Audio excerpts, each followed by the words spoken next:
प्रिय छात्रों, आज हम बात करेंगे फ्रीक्वेंसी रीयूज़ की, यानी कि ये क्या होता है और इसका उपयोग हम अपने जीवन में किस तरह से करते हैं। तो देखिए, फ्रीक्वेंसी का आशय आप सभी लोग जानते ही हैं कि इसका आशय आवृत्ति होता है और रीयूज़ का आशय है पुनः उपयोग करना। तो फ्रीक्वेंसी रीयूज़ का आशय हुआ किसी फ्रीक्वेंसी को पुनः उपयोग में लाना। यहाँ पर लिखा हुआ है, देखिए, सेलुलर मोबाइल रेडियो सिस्टम में फ्रीक्वेंसी रीयूज़ एक महत्वपूर्ण प्रक्रिया होती है और इस प्रक्रिया के अंतर्गत विभिन्न सेल साइट के उपभोक्ता एक ही फ्रीक्वेंसी चैनल का उपयोग कर सकते हैं। मैंने आपको पिछले वीडियो में बताया था कि हम जो मोबाइल फ़ोन उपयोग करते हैं तो उसके उपभोक्ता जो होते हैं विभिन्न सेल्स में उपस्थित होते हैं या स्थित होते हैं, यानी कि संचार की सुविधा के लिए भौगोलिक क्षेत्र को अनेक भागों में बांटा जाता है, जिसे हम सेल कहते हैं। मान लेते हैं कोई भौगोलिक क्षेत्र है, भौगोलिक क्षेत्र ए है और भौगोलिक क्षेत्र बी है। यहाँ पर आप देख पा रहे हैं, ये रामपुर नामक गांव के भौगोलिक क्षेत्र हैं और यहाँ पर ये एक सेल बना हुआ है C1 और ये C2 सेल बना हुआ है। यहाँ पर फ्रिक्वेंसी F1 पहुँच रही है और यहाँ पर F2 पहुँच रही है।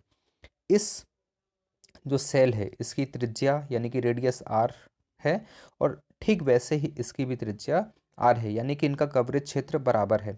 ये दोनों D दूरी पर स्थित हैं। देखिए यहाँ पर ये इसका केंद्र और इसका केंद्र दोनों D दूरी पर स्थित हैं।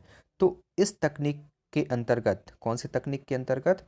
ये जो फ्रिक्वेंसी रीयूज़ की तकनीक है, इसके अंतर्गत जो इसका उपभोक्ता है समस्या आने पर इसकी फ्रिक्वेंसी का भी उपयोग कर सकता है। इसी को कहते हैं हम फ्रिक्वेंसी रीयूज़। अब ये कैसे करेगा, इसका फ़ायदा क्या है, हम देखते हैं। देखिए, इसका उपयोग कब किया जाता है? फ्रिक्वेंसी रीयूज़ का उपयोग कब किया जाता है?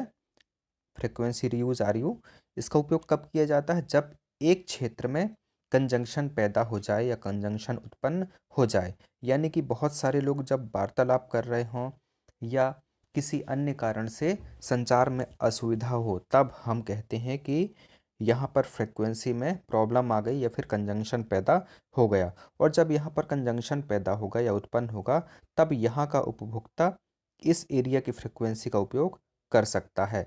इसी को कहते हैं फ्रिक्वेंसी रीयूज़।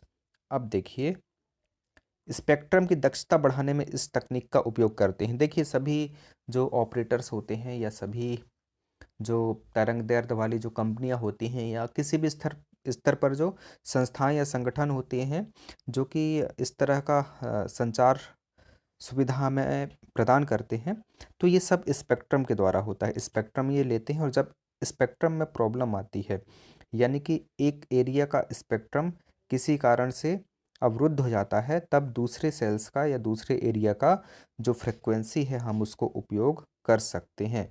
यही होता है फ्रिक्वेंसी रीयूज़। अब देखिए, जब सिस्टम सही तरीके से डिज़ाइन नहीं होता तब इंटरफेरेंस बढ़ जाता है और इस स्थिति में संचार में अवरोध उत्पन्न होता है और इस अवरोध को हम चैनल इंटरफेरेंस कहते हैं। क्या कहते हैं? इंटरफेरेंस। यानी कि जैसे ये एक तरंग है तो इसके ऊपर दूसरी तरंग अध्यारोपित हो जाती है, जिससे संचार में व्यवधान उत्पन्न होता है। इसी को हम कहते हैं चैनल इंटरफेरेंस। मान लो आप किसी व्यक्ति से बात कर रहे हैं और ये एक व्यक्ति है और ये आप हैं। आप दोनों के बीच में इस तरह से तरंग चल रही हैं, एक ही समय में बहुत सारे लोग बात करने लगे, तब क्या होगा? ये एक के ऊपर एक इस तरह से तरंगें अध्यारोपित होती हैं और कम्युनिकेशन में प्रॉब्लम होती है। तो हम उस सेल की फ्रिक्वेंसी का उपयोग करेंगे जहाँ पर अभी इंटरफेरेंस नहीं है। यही होता है रीयूज़। कौन सा रीयूज़? ये जो लिखा है फ्रिक्वेंसी रीयूज़। तो आज की वीडियो में इतना ही। आगे की जो क्रियाविधि है उसको हम अगले वीडियो में देखेंगे। नमस्कार।